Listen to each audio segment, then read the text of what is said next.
حضرت جیسے کہ آج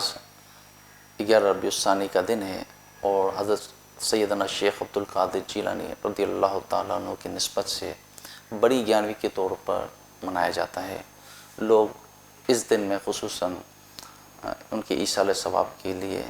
مختلف تقریبات منعقد کرتے ہیں اور کئی مستحب امور انجام دیے جاتے ہیں۔ بالخصوص آپ کے وسیلے سے جو دعا کی جاتی ہے،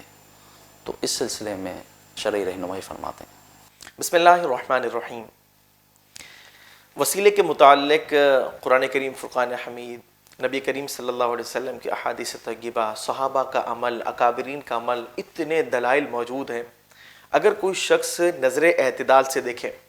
تو اس کے یہ جو وساوس ہے نا کہ جب اللہ تبارک و تعالی دعا قبول فرماتا ہے تو پھر یہ وسیلہ کیوں اختیار کیا جاتا ہے، یہ وساوس اس کے دور ہو جائے۔ قرآن کریم فرقان حمید میں سورہ مائدہ کے اندر آیت نمبر 35 میں اللہ تعالیٰ نے ارشاد فرمایا، جس کا جز اس طرح ہے، یا ایھا الذین آمنوا اتقوا اللہ وابتغوا الیہ الوسیلہ، اے ایمان والو اللہ سے ڈرو اور اس کی بارگاہ میں وسیلہ تلاش کرو۔ آپ اس آیت کریمہ کے جز میں دیکھیے کہ تقوی اختیار کرنے کا حکم دیا جا رہا ہے، اور یقیناً مومنین کو چاہیے کہ وہ تقوی کے تقاضوں کو پورا کریں، خوف خدا ہر لمحہ پیش نظر رکھیں،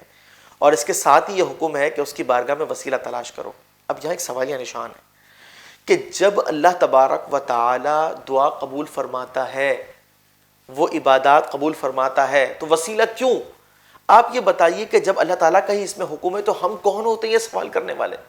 کہ یہ بہت بڑی جرات کی بات نہیں ہے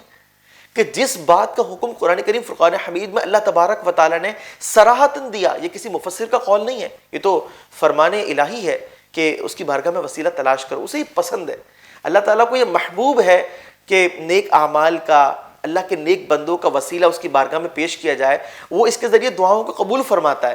تو پھر ہم کون ہوتے ہیں یہ سوال کرنے والے کہ جناب پھر وسیلہ کیوں؟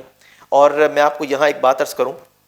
بخاری کی روایت ہے، سیدنا فاروق اعظم رضی اللہ تعالی عنہ کے دور میں قحط سالی ہو گئی، بارش نہیں ہو رہی تھی۔ اب ہوا اس طریقے سے کہ ایک ٹائم گزر گیا، آپ آئے سیدنا عباس رضی اللہ تعالی عنہ کے پاس، اور حضرت عباس حضور علیہ السلام کے چچا ہیں، اور اس کے بعد آپ نے دعا کی، عرض کی کہ انا نتوسل الیک بعم نبینا صلی اللہ علیہ وسلم فاسقنا،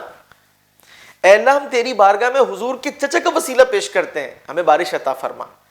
اب آپ غور کیجئے کہ سیدنا فاروق اعظم رضی اللہ تعالی عنہ کا مقام اور مرتبہ کیسا ہے۔ سیدنا صدیق اکبر کے بعد آپ کا دوسرا درجہ ہے، اور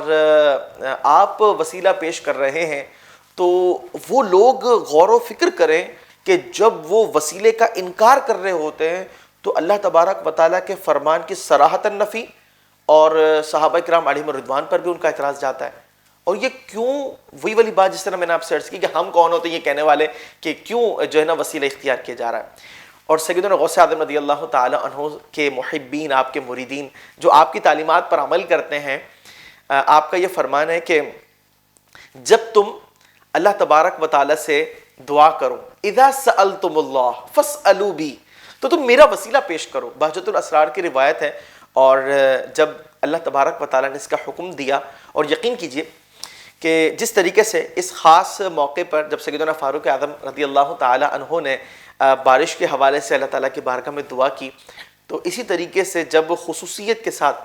حضور غوث اعظم رضی اللہ تعالی عنہ کا وسیلہ پیش کیا جاتا ہے، اللہ تبارک و تعالیٰ ان دعاؤں کو جلد قبول فرماتا ہے، اس کے اثرات بہت اچھے ظاہر ہوتے ہیں۔ یہ مجرب معاملہ ہے۔ تو ہم دعا کرتے ہیں اللہ تعالیٰ کی بارگاہ میں کہ رب کریم قرآن و سنت کی تعلیمات کے مطابق اپنے نظریات اختیار کرنے کی توفیق عطا فرمائے، نہ یہ کہ ہم پہلے اپنا نظریہ بنائیں اور اس کے بعد یہ چاہیں کہ قرآن کریم فرقان حمید اور آپ علیہ السلام کی احادیث طیبہ ان نظریات کے مطابق ہو جائے۔ رب کریم ہمیں اس سے محفوظ فرمائے۔ اور آج اللہ کے اس نیک بندے کا دن ہے، رب کریم ان کے طفیل ہمیں شریعت مطہرہ کی تعلیمات پر عمل کرنے کی توفیق عطا فرمائے کہ آپ نے اپنی زندگی میں جو پیغام دیا، بنیادی پیغام آپ کا ایک ہی ہے کہ اے لوگو توحید و رسالت کے حوالے سے اپنی زندگی گزارو، اللہ تعالیٰ کے احکامات اور رسول مکرم صلی اللہ علیہ وسلم کی اتباع کو اپناؤ، کامیابیاں اسی میں ہیں۔